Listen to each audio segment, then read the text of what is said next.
김윤경의 생생경제. 안녕하세요. 김윤경입니다. 스마트폰 내비게이션 앱 서비스 업체입니다. 김기사. 업체는 아니죠. 서비스 이름인데요. 김기사를 운영하는 업체인 록앤롤이 다음 카카오에 인수됐습니다. 근데 그러고 보면은 어느새 이 내비게이션 기기가 있던 자리를 스마트폰이 대체하고 있는 것 같은데요. 그런데 다음 카카오와 록앤롤이 합치면은 어떤 결과를 가져올까요? 오늘 생생 인터뷰에서 짚어보겠습니다. 열정페이 많이들 들어보셨죠? 돈 많이 받으려고 일하냐, 열정으로 일해라. 이런 허울 좋은 말로 낮은 임금의 젊은이들을 착취하는 경우를 말합니다. 이 경우가 많아서 사회적 문제가 되고 있는데 정부가 나섰습니다. 열정페이라고 해도 가이드라인을 만들자는 건데요. 청년유니온의 김민수 위원장 연결해서 어떤 내용을 담아야 하는지를 짚어보겠습니다. 김윤경의 생생경제 1부 시작합니다.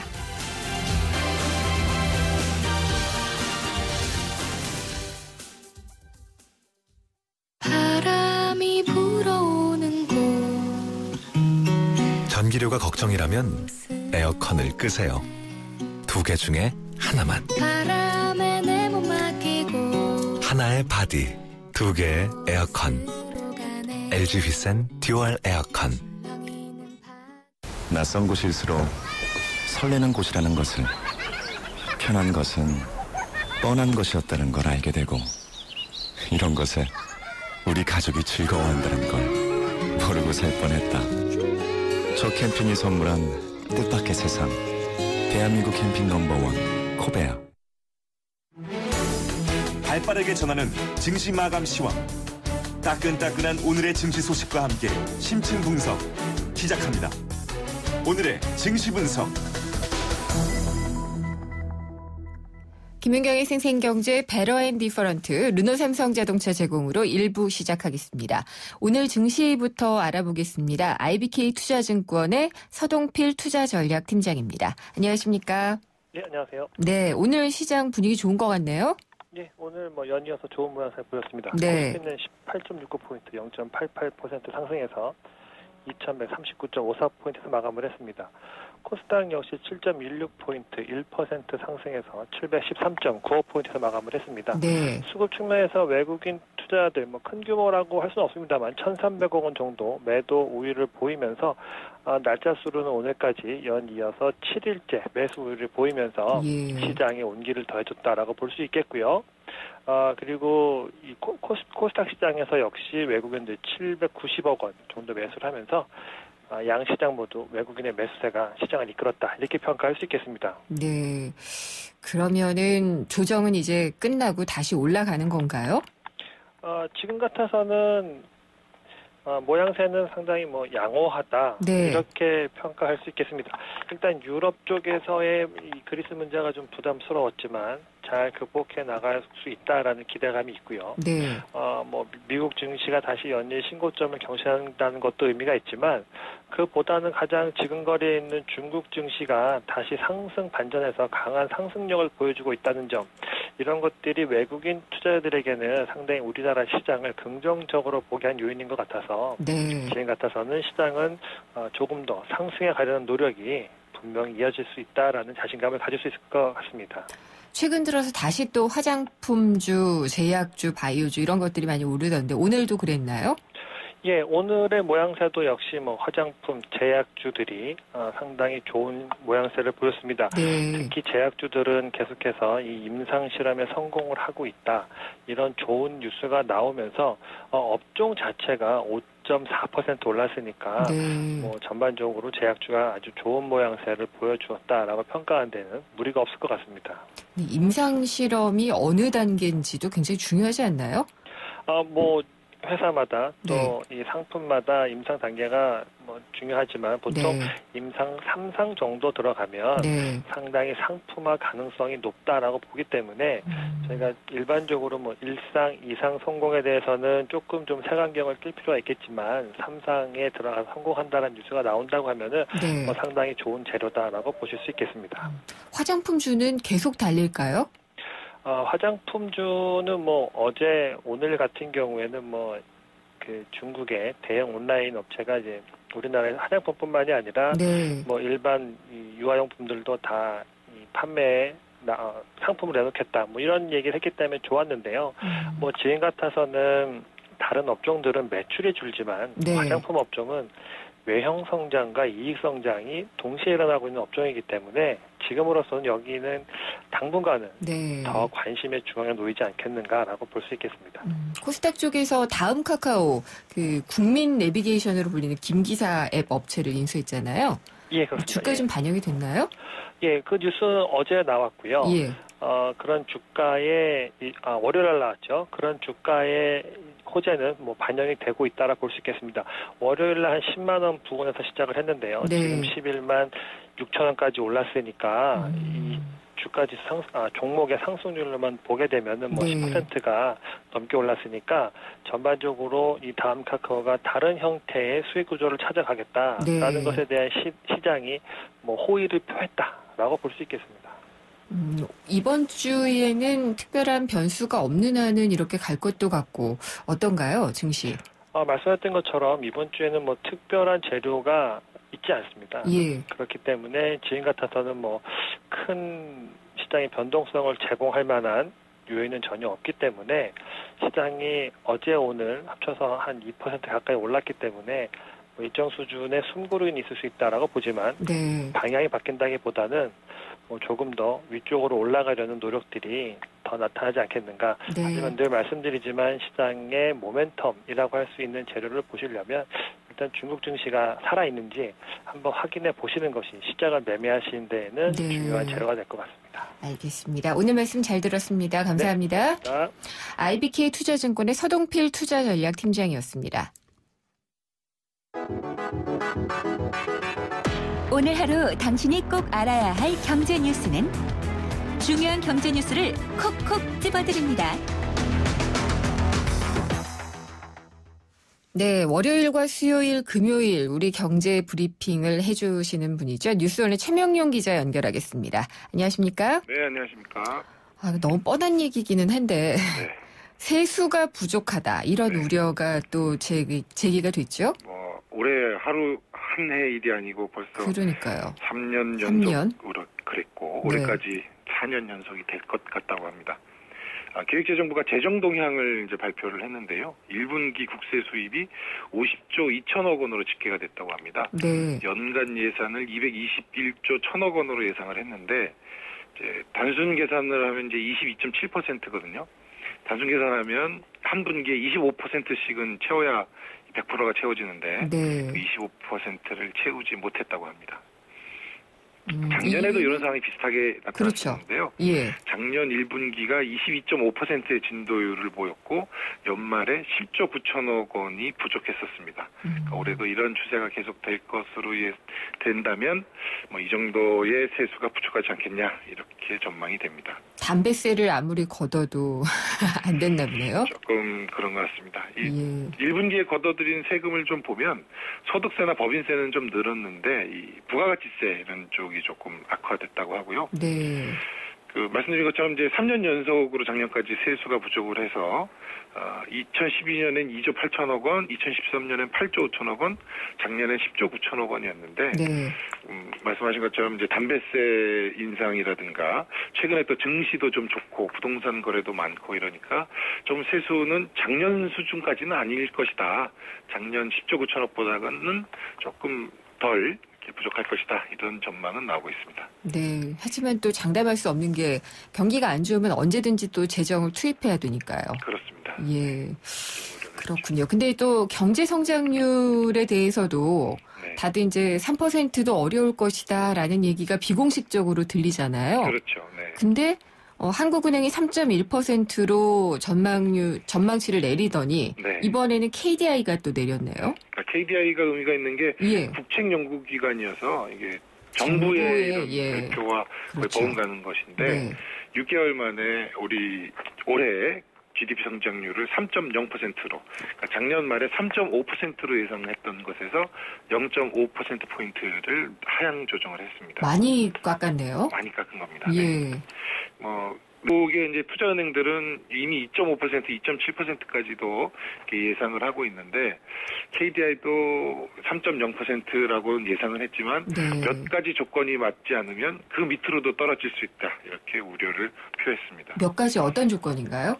구조개혁이 좀 원활하게 잘 되고 하반기에 금리를 한두 차례 정도 더 인하하고 모두에 말씀드린 그 세수 부족 사태가 나타나지 않으면 네. 이라는 조건을 달았는데요. 거꾸로 얘기하면 이 조건들이 안 맞으면 2%대 후반까지 경제 성장률이 떨어질 것이다. 이렇게 예상이 됩니다. 그렇군요. 지금 3.0%까지 내렸다는 것은 정말 정부가 이렇게 보고 있다는 것을 보여주는 거라서 네. 예. 그러니까 지금 전제 조건이 구조개혁이 순조롭게 돼야지 되고 네네. 추가로 금리 인하를 해야 되고 세입이 좀 더 늘어나야 되고 그렇습니다. 그런 거군요. 네. 알겠습니다. 근데 KDI가 보면은 지금 우리가 디플레이션 우려를 많이 하고 있는 게 물가 상승률 자체도 0%대잖아요. 네네. 근데 이 물가 전망치는 어떻게 예상을 했나요? 오늘 이제 GDP 성장률하고 같이 발표를 한 건데요. 예. 소비자 물가를 올해 0.5% 상승이라고 예상을 했습니다. 근데 담배값을 연초에 올린 게 이 담배값 인상 요인에 따른 물가 상승률이 0.58 정도가 되거든요. 네. 요거를 빼고 나면 사실상 마이너스 그렇군요. 물가를 보인다. 예. 이렇게 예상을 한 겁니다. 이게 수치상으로 물가 상승률이 마이너스면은 디플레이션은 디플레이션인 거잖아요. 그렇죠. 디플레이션이 현실화된다라고 볼 수도 있을 것 같습니다. 수출 같은 경우에도 좀 부진하잖아요. 지금 그런 얘기가 많은데 어떻게 보고 있나요? 수출은 흑자, 경상수지 흑자는 이어질 것이다. 이렇게 예상을 했습니다. 네. 수출이 떨어지는 것만큼보다 더 수입이 줄어드는 그런 효과로 이게 불황형 흑자라고 이제 예. 표현을 하는데요. 올해 1,100억 달러, 내년엔 1,000억 달러 정도 흑자가 이어지긴 할 것이다. 이렇게 예상하고 있습니다. 아, 우리가 참 높은 성장률을 기록하던 그 어떤 개발도상국이었던 시절이 있었잖아요. 네, 예, 그렇습니다. 그런 것들을 넘어서고 나니까 선진국이 되려고 이런 성장통을 겪는 건지. 아직은 조금 더 예. 커야 되는데 조금 그러니까요. 너무 잃는 거 아닌가 그런 생각은 드네요. 또 걱정되는 말을 최경환 부총리가 하셨군요. 네. 일본 뛰어가고 한국은 기어간다. 네. 예.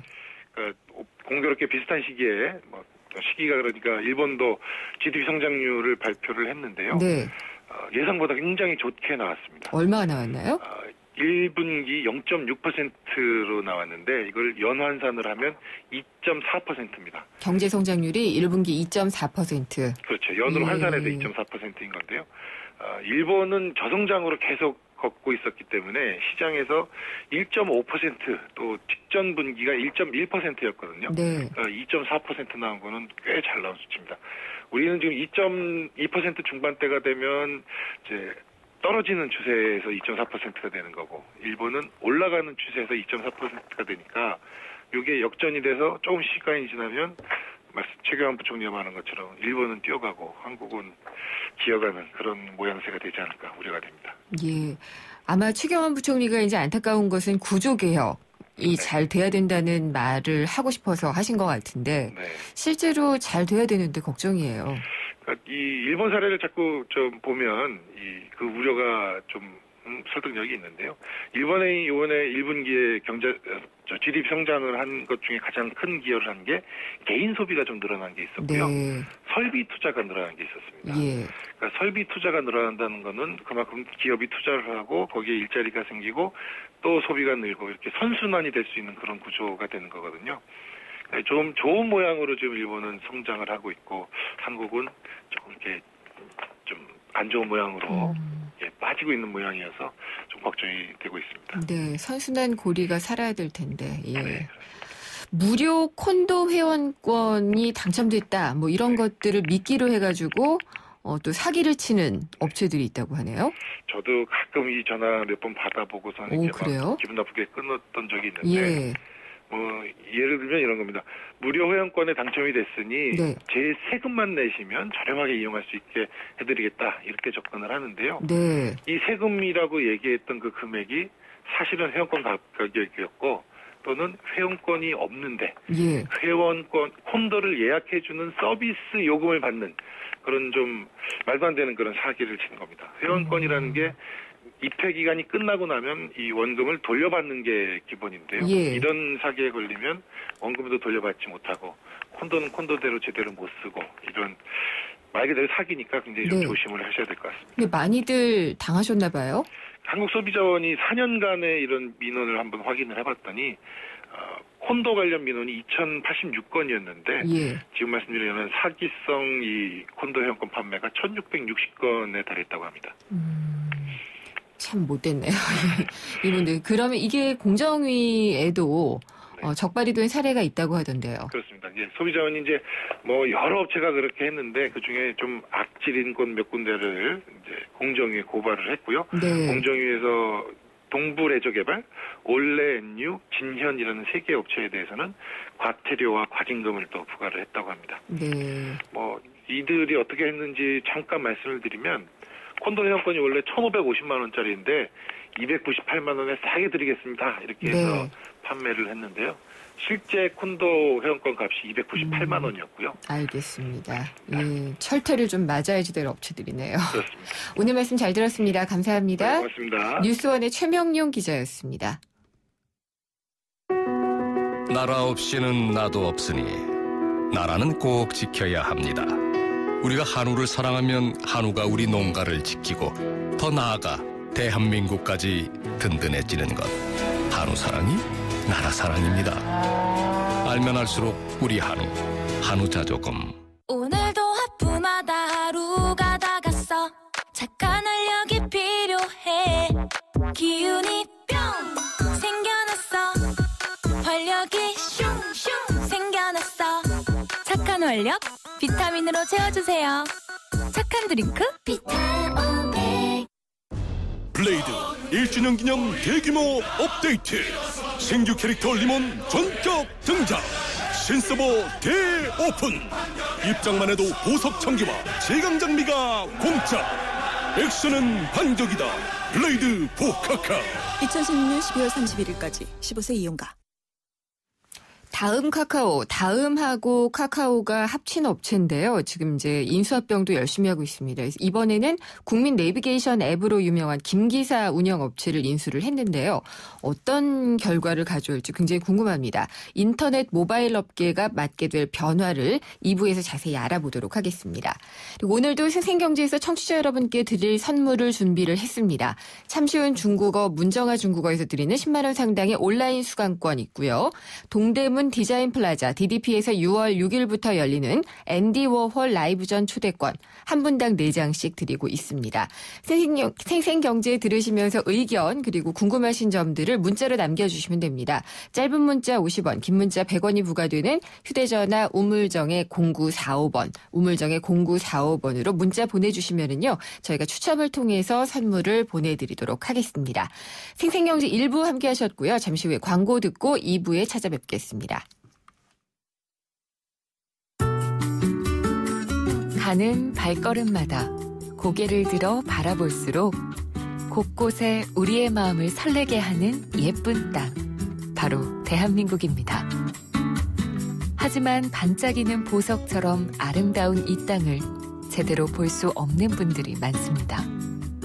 이 아름다움을 소외된 이웃과 함께 느끼고 싶습니다.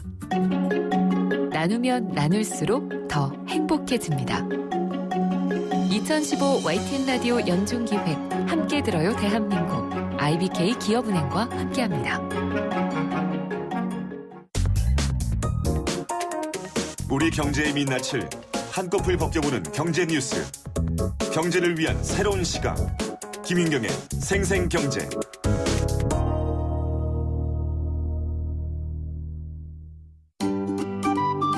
YTN 생생경제와 한국전파진흥협회가 함께하는 2015 프로젝트 집앤잡 제1탄 최고의 복지는 안정적인 주거다. 2015년 우리네가 살고 있는 집의 모습을 직접 찾아갔습니다. 집앤잡 이 상가 건물 임대차 보호법에 대해서 알아보도록 하겠습니다. 우선은 상가 임차인 한 분을 만나보도록 하겠습니다. 우선은 여기서 운영을 하신 지가 얼마나 되신 거예요? 8년 정도 됐어요. 월세가 오른 적도 있었나요? 조금 오른 적 있는데 뭐 그렇게 막 올리진 않아요. 임차인들은 어차피 이제 5년 동안은 뭐 장사를 할 수 있으니까 그거는 솔직히 더 좋아진 거 있고요. 그전에는 4억 미만만 이렇게 해당됐는데 지금 금액하고 상관없이 됐기 때문에 뭐 훨씬 편안하게 졌죠 자체가. 대신에 임대료를 안 내면 어차피 쫓겨나는 거기 때문에 그거하고 뭐 권리금을 이제 받을 수 있게 됐다는 거는 좋은데, 문제가 이제 권리금에 대해서 산정을 어떻게 하냐가 문제죠. 뭐 임대인 같은 경우도 임차인 데려온다고 해서 막 안 써준다고, 근데 예를 들어서 이상한 업종을 갖고 와서 써달라 그러면 임대인 안 써줄 거 아니에요. 그리고 그거에 대해서 이제 권리금 뭐 어쩌고 얘기할 수는 없잖아요. 그렇기 때문에 제가 보면 그전하고 달라진 건 없어요. 그냥 뭐 서로 임대인은 월세 잘 받으면 되는 거고 임차인은 뭐 장사 잘 한 상태에서 5년 동안 편하게 장사할 수 있게 됐기 때문에 임차인 입장에서는 좋아졌다고 볼 수 있습니다. 해가지고. 네, 다른 분의 말씀도 들어보도록 하겠습니다. 언제부터 그럼 장사를 하셨나요? 한 10년 정도 돼요. 그간에 좀 월세가 오른 적도 있었나요? 예, 그렇죠. 저희는 건물주가 굉장히 좋으셔가지고요. 그렇게 다른 데보다는 많이 오르진 않았어요. 건물주의 말씀도 들어보도록 하겠습니다. 상가 건물 임대차 보호법이 통과됐는데 그 사실은 혹시 알고 계시나요? 매스컴을 통해서 알고 있습니다. 근데 이게 세입자만 보호하는 법이 아니냐는 지적도 있거든요. 세입자를 위주로 해가지고 보호하는 법인데 임대인한테는 불리하죠. 지금까지 관행을 인정을 안 하고 그거를 무시하고 임차인만을 위한 보호법이다 인정이 되죠. 그리고 임차인만을 보호하다 보면은 임대인에게는 지금까지 누려왔던 기득권을 버려야 되는 그런 조항이 좀 있습니다. 그런 주변에 좀 이렇게 건물을 가지고 계신 건물주분들의 반응을 혹시 들어보셨는지도 궁금해요. 아직 발표된 지가 얼마 안 돼가지고 들어보지 못했습니다. 말씀 잘 들었습니다. 지금까지 YTN 생생경제와 한국전파진흥협회가 함께하는 2015 프로젝트 집엔잡 상가 건물 임대차 보호법에 대해 알아봤습니다.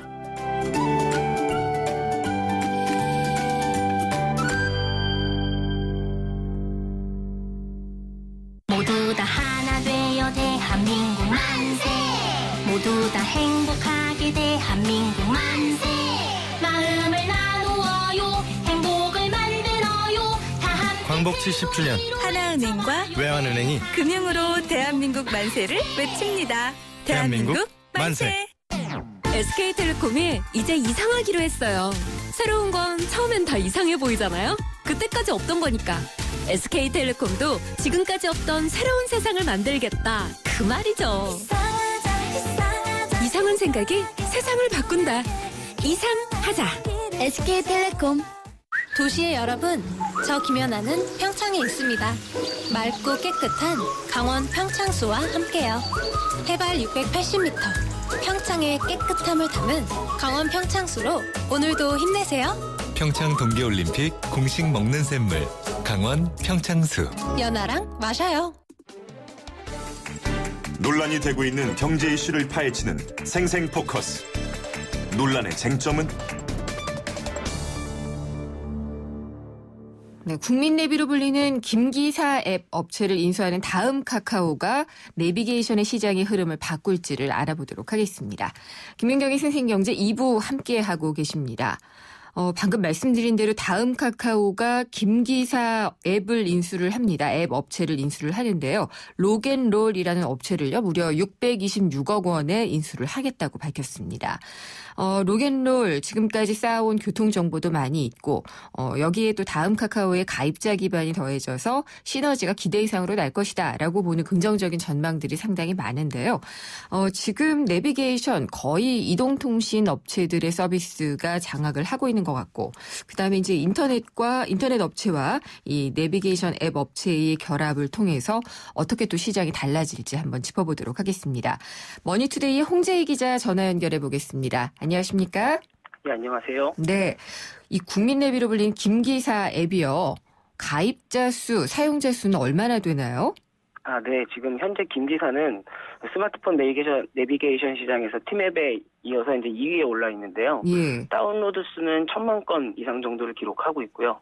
월 평균 사용자 수는 200만 명 정도라고 이렇게 알려져 있습니다. 월 평균 이용자 수 같은 경우에는 지난해에 비해서는 크게 이제 많이 늘어난 수치라고 하네요. 그래요? 그럼 팀앱이라고 하면은 이거 이통사에서 하는 거잖아요. 그렇죠. 예, 이거는 가입자 수가 얼마나 차이가 나요? 팀앱 같은 경우에는 지금 가입자 수 정확히 밝히고 있지 않는데 정확히 제가 파악하고 있지는 않은데요. 지금 서로 지분율 같은 경우도 서로도 지금 확실히 파악하고 있지는 못하고 그렇군요. 그 알려져 그러면 있습니다. 어쨌든 2위 하는 업체를 다음 카카오가 인수를 한 거네요. 예. 626억 원에 인수할 만한 가치가 있었던 건가요? 지금 해외 사례를 보면은 우버 같은 경우에는 최근에 신생 지도 업체 디카르타라는 데를 인수를 했고요. 최근에는 또 노키아 지도 서비스 히어를 인수하겠다고 지금 나섰는데요. 그만큼 지도 서비스를 확보하는 게 그 교통 관련 서비스 할 때 중요하다고 알려져 있습니다. 그래서 다음 카카오 같은 경우에도 지난해 버스 알림앱 서울 버스 같은 경우도 인수했었고 지하철 관련 앱 서비스도 인수를 했었는데 이번에 이제 대중교통이랑 내비게이션 관련 서비스까지 이제 사서 붙이는 그런 모습으로 볼 수 있겠습니다. 지도 서비스, 그러니까 어떤 위치 정보 서비스가 굉장히 중요한 어떤 키워드가 되는 거군요. 그렇습니다. 네. 그러면 이게 카카오가 지금 다 카카오 택시라는 거를 하고 있잖아요. 이것과 연동을 좀 아무래도 염두에 둔 거겠죠? 예, 지금 카카오 택시 같은 경우에 앱에서 이제 내비게이션을 누르시면 바로 김기사로 연결이 되는데요. 지금 다 카카오 택시뿐만 아니라 다음 카카오 같은 경우에는 O2O 서비스로 이제 진출하겠다라는 얘기를 했었는데 그 중에 시장에서 예상하고 있는 서비스가 퀵 서비스라던가 아니면은 대리운전 서비스입니다. 그래서 그 앞으로 선보일 서비스에도 김기사가 연동이 될 수 있겠다 이렇게 예상할 수 있겠네요. 홍 기자님, 이 O2O라는 게 오프라인과 온라인을 연결하는 건가요? 예, 맞습니다. 오프라인 투 온라인이라고 해서 오프라인 투 온라인. 온라인 투 오프라인이라고 해서 둘을 이제 연결해주는 서비스들을 하는 말입니다. 그렇겠네요. 그러면 이 위치 정보 서비스나 그 카카오 택시, 앞서 말씀하신 이제 택배나 대리운전까지도 염두에 두고 있다면은 확실한 또 O2O의 시너지를 노리는 것 같긴 하네요. 예. 근데 다음 카카오가 합병도 하고 그랬지만은 실적이 그다지 좋지는 않아요. 그래서 이게 수익을 올려줄 신성장 동력이 될지도 좀 궁금한데요. 얼마 전에 최세훈 다음 카카오 공동대표가요. 올해는 서비스 확장에 주력을 하겠다. 이제 수익을 많이 남기기보다는 공격적인 투자를 하겠다 이런 목표를 밝혔는데요. 김기사 같은 경우도 사실 연 매출이 20억 정도 수준이라서 사실 실적 개선에 도움이 된다고 보기에는 최세훈 공동대표가 말씀하신 것처럼 시장 점유율 확대를 위한 포석이라고 봐야 될 것 같고요. 몇 년 전까지 네이버나 다음이 고착화된 시장 점유율을 갖고 있었다고 하면은 요새 스마트폰 시대에 접어들면서부터 모바일 시장을 장악하기 위해서 서비스 경쟁이 좀 치열하게 일어나고 있습니다. 그래서 디지털 콘텐츠 분야를 보면은 보통 1등, 2등 정도만 살아남고 나중에 3위 이하 서비스는 사라지게 마련인데요. 다음 카카오도 이 전쟁에서 살아남아야만 1등으로 도약을 하던가 아니면 적어도 2등 정도를 유지할 수 있기 때문에 그러면서 요새 투자나 인수 그다음에 서비스 출시를 늘리고 있고요. 아마 카카오 택시 같은 경우도 다른 택시 앱들과 전쟁에서 승리했다는 판단이 들면 그때 수익 모델을 붙일 것 같고요. 아마 김기사 같은 경우도 마찬가지가 될 것 같습니다. 그렇겠죠. 근데 지금 아까 말씀하신 거 들어보니까 저는 김기사 앱은 써봤는데 카카오 택시를 안 써봤거든요. 카카오 택시를 시작을 하면은 이 김기사 앱이 켜졌나 보죠, 그동안에? 카카오 택시를 시작을 하면 일단 다음 지도랑 연동이 돼서 카카오 택시 기사용 앱 같은 경우는 승객이 서 있는 그 위치가 나오고요. 승객용 앱 같은 경우에는 기사가 어디에서 지금 이동을 하고 있는지가 나오는데 일단 탑승을 한 다음에 기사분께서 원하실 때 그 내비게이션 버튼을 누르시면 로켓롤 김기사로 연결이 돼서 내비게이션 서비스가 됩니다. 그러니까 여러 가지 합병하기도 쉽고 이러니까 626억이라도 주고 인수를 하지 않았나 이런 생각이 좀 들기는 하네요.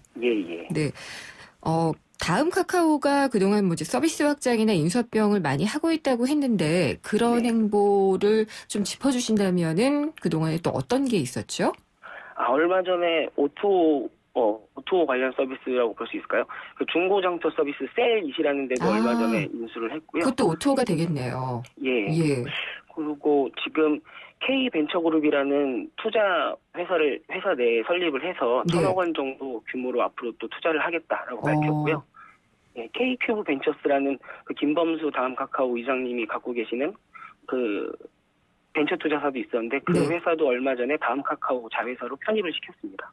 그러면은 완전히 그냥 열심히 구글이 구글 벤처스 갖고 있는 것처럼 스타트업 투자에 열심히 나서겠다라는 거기도 하네요. 예, 그런 움직임을 볼 수 있습니다. 그리고 이제 뭐 무분별하게 하는 게 아니라 다음 카카오의 서비스를 시너지를 낼 수 있는 방향으로 하게 되겠죠.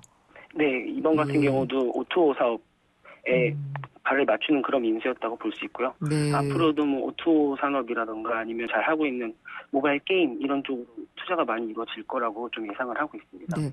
홍 기자님은 그 차 운전하세요? 네, 저도 가끔 합니다. 운전할 때 저는 이제 내비게이션 떼었어요. 원래 있던 기기를. 네, 스마트폰이 이제 대체하고 있는 것 같은데 어떻게 쓰세요? 저 같은 경우는 예전부터 김기사를 사용을 했고요. 네. 보통 내비게이션이 내리평으로 달려 있더라도 실시간 교통 정보가 강하지 않거든요.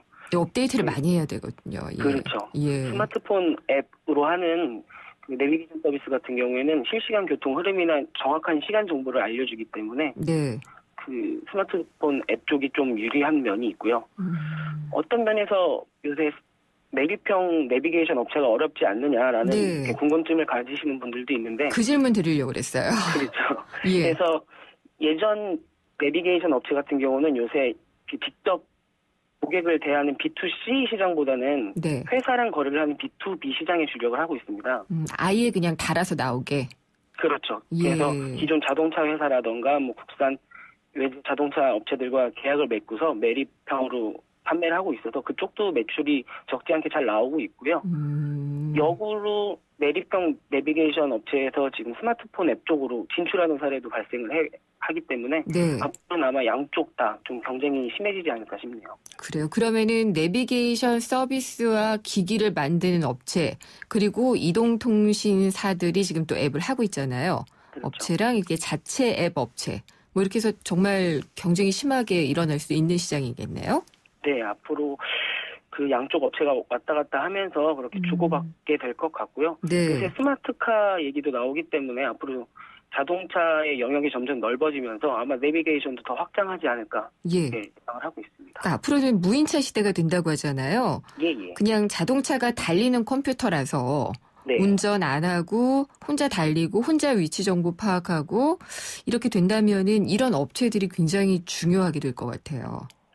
그렇습니다. 그 내비게이션 업체 같은 경우도 사실 지금보다 매립형 내비게이션 업체도 앞으로 더 발전할 수 있다고 보는 게 그런 식으로 매립형 내비게이션도 통신을 하게 되면 실시간 정보를 제공을 할 거고요. 또 매립돼 있다는 장점이 있기 때문에 그 외의 서비스들도 확장을 할 수가 있거든요. 그래서 지금 당장 스마트폰용 내비게이션이 발전을 많이 했다고 그쪽이 시장을 다 점유했다고 볼 수도 없습니다. 그렇군요. 근데 SK텔레콤의 T맵이 이제 거의 부동의 1위였었잖아요. 네. 근데 이 빠르게 좀 치고 올라가는 업체들이 많이 있는 거죠? 이 김기사 외에도. 사실은 김기사랑 T맵이 거의 대부분을 차지하고 있다고 좀 시장에서 보고 있고요. 네, 김기사 같은 경우도 작년에 비해서 거의 2배가량 성장했다고 자체적으로 평가를 하고 있거든요. 그러는 거 보면 둘의 사이도 많이 줄어들었고 앞으로는 다음 카카오의 힘을 받게 되는 이제 김기사가 아마 T맵이랑 더 치열하게 경쟁하지 않을까 예상하고 있습니다. 김기사 그러니까 김여사 앱은 없나요? 농담입니다. 오늘 말씀 잘 들어봤습니다. 감사합니다. 네, 감사합니다. 머니투데이의 홍재희 기자였습니다. 미래가 궁금해? 스마트한 미래의 모습을 보여주는 스마트 IT 뉴스. 네, 한 주간의 화제가 되는 IT 뉴스 살펴보는 시간입니다. 스마트 IT 뉴스 시간. 어제가 발명의 날이었더라고요. 전 전혀 모르고 있었는데 아마 요즘 가장 핫한 인기 있는 발명품이라고 하면은 드론 아닐까 싶습니다. 드론 하면은 처음에는 이게 군사용으로 쓰였기 때문에 우리 생활 속에 들어올까 했었는데 이제는 정말 장난감처럼들 사고 있잖아요. 그래서 전 세계 드론 시장이 올해 이미 71억 3천만 달러 시장을 이룬다고 하고요. 2022년 되면은 113억 달러에 이른다고 하네요. 굉장히 좀 찾는 사람들이 늘어나고 있는 추세인데 또 그만큼 문제도 많아지겠죠. 한경닷컴의 김민성 기자와 함께 알아보도록 하겠습니다. 김 기자님 안녕하십니까? 네, 안녕하세요. 네, 드론 한번 이렇게 운행해 보셨어요? 네, 저도 한번 몰아본 적이 있는데 재미있더라고요. 이렇게 뭐 제가 몰 수 있는 물체가 하늘을 날아서 뭐 이렇게 사진도 찍고 하니까 대단히 재밌었습니다. 네네. 그거 저도 해보고 싶었는데. 요즘 마트에도 많이 팔더라고요. 예, 마트에 나왔더라고요. 네네. 근데 이게 재작년까지만 해도 아마존이 이제 배송을 드론으로 하겠다. 저도 그 기사 썼습니다만은 그때만 해도 현실적으로는 안 느껴졌었거든요. 그렇죠. 예. 요새 뭐 워낙 드론 날리는 분들이 주변에 많지 않습니까? 네, 많아요. 공원에 가도 날리시고 뭐 집 안에 있는 집 길거리에서 날리시고 저는 최근에 지하철 기다리는데 지하철 플랫폼에서도 조그만 걸 날리시더라고요. 그러면 안 되지 않을까요? 근데 뭐 이게 그 규제를 받는 정도 사이즈가 아니라서 장난감이라서 지금 뭐 그 법적으로 뭐 문제는 없는 건데 워낙 많으셔서 뭐 말씀하신 것처럼 아마존의 그런 택배 배송 드론부터 요새 그 또 유행인 게 스토커 마냥 하늘을 졸졸 따라다니면서 셀카를 찍어주는 드론도 있어요. 그 좋아하더라고요, 사람들이. 그렇죠. 예. 그 또 요새 방송 프로그램 보시면 드론 쓰죠. 하늘에서 찍는 드론. 그래서 요새 드론 저널리즘이라는 말까지 나올 만큼 정말 드론의 전성시대입니다, 정말. 드론 저널리즘이요? 네네. 로봇이 지금 기사를 쓴다고 하는데 드론까지 오면은 저희가 할 일이 없잖아요. 예. 근데 IT 쪽에서 하여튼 관심이 높을 수밖에 없는 것 같아요. 그렇죠. 요새 올해 1월에 미국에서 열렸던 세계 최대 가전쇼라고 CES라고 있습니다. 여기에서 드론이 스마트 카와 함께 올해 최대 관람객 시선을 사로잡은 모델이었거든요. 그래서 처음으로 CES 전시장에 드론만 따로 모아놓은 특별 전시장 부스가 있었어요. 그래서 그 부스장 이름이 언맨드 시스템인데 말 그대로 무인 시스템이었습니다. 그래서 아마존이 사용하는 이런 드론이 바로 무인 드론이거든요. 그렇죠. 이 파셀콥터라고 하는데, 파셀하면 영어로 꾸러미 이런 뜻입니다. 콥터는 뭐 헬리콥터인데, 말 그대로 드론 밑에 배송 물품을 담을 수 있는 소포함이 있는 거죠. 그래서 보통 근데 우리가 주변에 보시는 드론은 우리가 RC카, RC콥터라고 하는 조정하는 것들이죠. 근데 이 아마존 드론은 자동 비행 기능으로 이미 컴퓨터에 입력되어 있는 비행 경로를 따라서 비행하는 게 특징입니다. 그렇군요. 그래서 일종의 무인 자율 주행차처럼 무인 자율 주행 드론 정도로 보시면 됩니다. 가까운 데만 가능하겠죠? 그렇죠. 근데 이게 상업용 드론이기 때문에 이거 같은 경우에는 먼 거리에서도 비교적 배송을 할 수 있는 거리가 길기 때문에 우리가 주변에서 사용하는 좀 장난감 같은 것보다는 더 비행 거리가 멀고요. 최근에 구글도 호주에서 이런 무인 비행 로봇을 활용한 배달 프로젝트를 하고 있어요. 프로젝트 윙이라고 시험 비행에 성공했습니다. 안 하는 게 없군요, 구글 정말. 네, 구글은 정말 안 하는 게 없죠. 근데 저는 드론이 장난감은 작아요. 자꾸 아까 전철 플랫폼에서도 이렇게 할 만큼 작고 이제 장난감 수준이라고는 하는데 배송도 해야지 되고 이런 드론들이 어떤 하늘을 나는 것도 길이 필요하잖아요. 그렇죠. 규칙이 필요하고 그러다 막 부딪히거나 아니면은 갑자기 추락한다거나 그러면 또 인명사고가 있을 수도 있고 이런 게 걱정이 돼요. 그렇죠. 요새 워낙 드론이 많다 보니까 이제 좀 피부로 와닿으실 거예요. 저게 떨어져서 내가 다치면 어떻게 하지? 혹은 쟤네들끼리 날아다니다가 부딪혀서 문제가 생기지 않을까? 등등 있을 텐데 말씀처럼 지금 추락이 제일 큰 요인입니다. 이게 하늘을 나는 거기 때문에 이게 안전상의 이유로 드론을 보시면 프로펠러가 4개 정도가 달려 있잖아요. 4개가 달려 있는 이유 중에 하나가 날다가 하나 정도가 고장이 나면 바로 떨어질 수가 있지 않습니까? 그래서 배터리 효율까지 고려해서 4개 달린 드론, 소위 이 쿼드콥터라고 하거든요. 쿼드콥터들이 많은데, 그래서 요새 추락 위험 때문에 낙하산을 달아야 하는 거 아니냐 이런 우스갯소리도 나와요. 아니 이게 그냥 하는 얘기는 아닌 것 같아요. 그렇죠. 이게 왜냐하면 자동차 같은 경우에는 위험하면 브레이크를 밟으면 서지 않습니까? 드론은 하늘에서 서면 바로 추락입니다. 그래서 이게 웃을 얘기가 아닌데. 그렇죠. 그리고 이게 또 주파수 문제가 있어요. 아까 RC라고 말씀드렸던 이게 라디오 컨트롤인데 요새 워낙 주변에 무선 주파수를 사용하는 원격 제어 제품들이 많습니다. 그래서 만약에 이 드론이 주파수 소음 지역으로 들어가 버리면 이게 제어력을 잃게 돼요. 그러면 이게 추락할 수도 있고 원하지 않는 방향으로 날아갈 수도 있는 거거든요. 그래서 요즘은 안전을 위해서 드론 드론 주파수를 따로 마련해야 되는 거 아니냐 이런 얘기까지 나오고 있습니다. 그러니까 기술의 발전을요, 규제나 제도가 따라가는 속도가 너무 늦어요. 그렇죠. 예, 맞습니다. 기술의 발전을 예상하기가 어렵기 때문인 것 같은데, 근데 그럼 드론에 대해서 이제 다시 돌아와서 궁금한 게, 네네. 얘가 그러면은 비행기로 분류가 되면은 기존의 그 비행법이나 뭐 이런 걸 적용을 받으면 되지 그렇죠. 않을까 싶거든요. 네네. 비행기인가요? 이것도 역시 항공법상에서 법으로 들어가면 항공법의 그 규제를 받는 대상입니다. 항공법 2조에 보면 이런 드론을 뭐라고 표현하냐면 초경량 비행 장치라고 표현하거든요. 초경량 비행 장치. 네네. 국토교통부의 기준에 보면 150kg, 중량 150kg 이하가 이런 무인 비행 장치 드론으로 규정이 되고 있습니다. 그래서 150kg보다 무거운 거는 무인 항공기예요. 왜 그 전장에서 보시면 폭탄을 투하로 가는 무인 비행기 같은 게 있죠. 이런 게 있는데 저희가 이 다루고 있는 드론은 150kg 이하에서 12kg 사이라고 생각하시면 될 것 같습니다. 그러면 12kg 이하는요? 12kg 이하가 바로 저희가 이 공원에서 아까 지하철 플랫폼에서 날리는 장난감 같은 드론들이에요. 그래서 이 12kg 이하짜리 상업용이 아닌 드론은 이 신고를 하지 않으셔도 됩니다. 이 신고를 한다는 게 무슨 뜻이냐면 이게 레저용 제품이기 때문에 이거는 그 규제 대상이 아니란 뜻이거든요.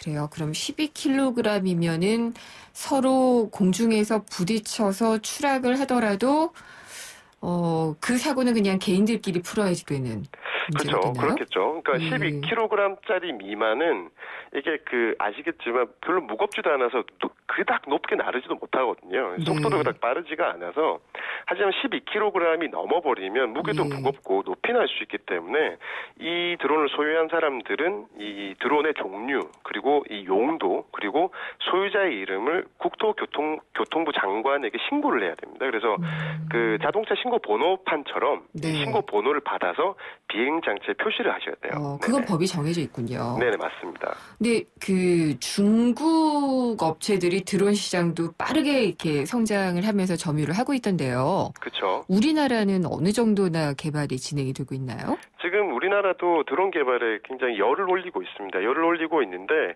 우리나라에서는 드론 시장이 아직 열리는 추세가 조금 더딘 추세고요. 이게 아까 말씀하신 것처럼 그 군사용으로 개발된 기술들이지 않습니까? 그래서 아직 우리나라 같은 경우에는 특히 북한이 위쪽에 있고 또 비행 제한 구역이 굉장히 광범위해요. 그래서 이런 다양한 이유들 때문에 지금 드론 개발이 중국보다 늦춰지고 있긴 하지만 지금 한국의 어떤 실정에 맞는 드론 개발은 한창 이루어지고 있는 상황입니다. 하지만 지금 말씀하신 것처럼 중국이 세계에서 가장 많은 드론을 생산하고 있는 곳이고 특히 중국의 DJI라는 드론 제조업체가 있어요. 그래서 이 업체는 지금 드론계 애플이라고 불릴 만큼 전 세계적으로 주목을 받고 있습니다. 그래서 그 CEO도 드론계의 스티브 잡스라고 얘기를 하더라고요.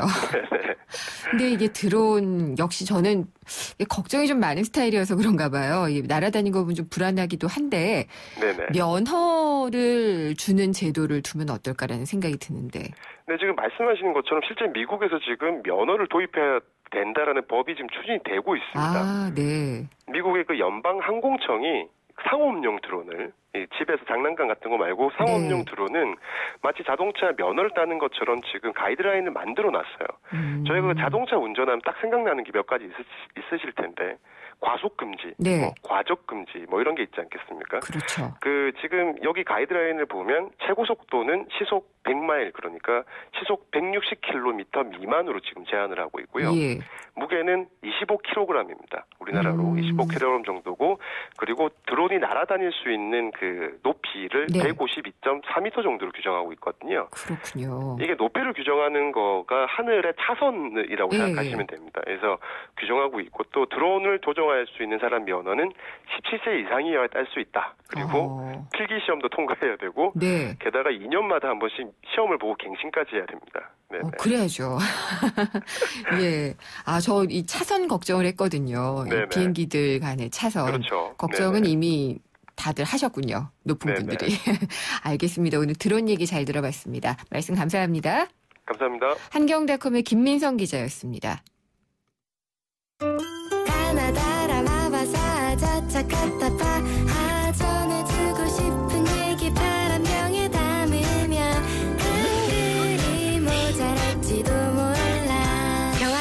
수 없는 초정탄산수 이야기. 파란을 일으키다. 초정탄산수. 시흥 105 신도시에는 클래스가 다른 엄마들이 있습니다.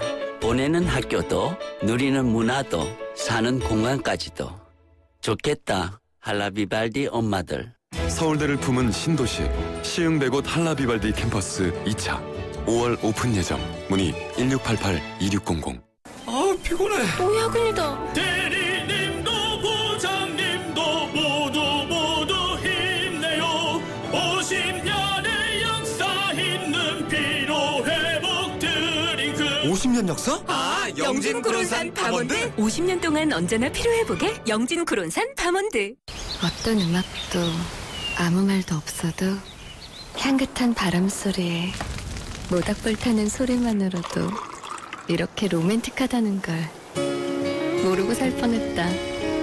첫 캠핑이 선물한 뜻밖의 세상. 대한민국 캠핑 넘버원 코베아. 네, 생생경제 2부 여기까지였고요. 3부에는 재무주치 노무상담 시간이 마련이 돼 있습니다. 근로계약 굉장히 중요한데 특히 기간제 단시간 근로자의 경우에는 어떻게 해야 될지 상담을 진행을 해드리겠습니다. 4시 뉴스 듣고 생생경제 3부에서 뵙겠습니다.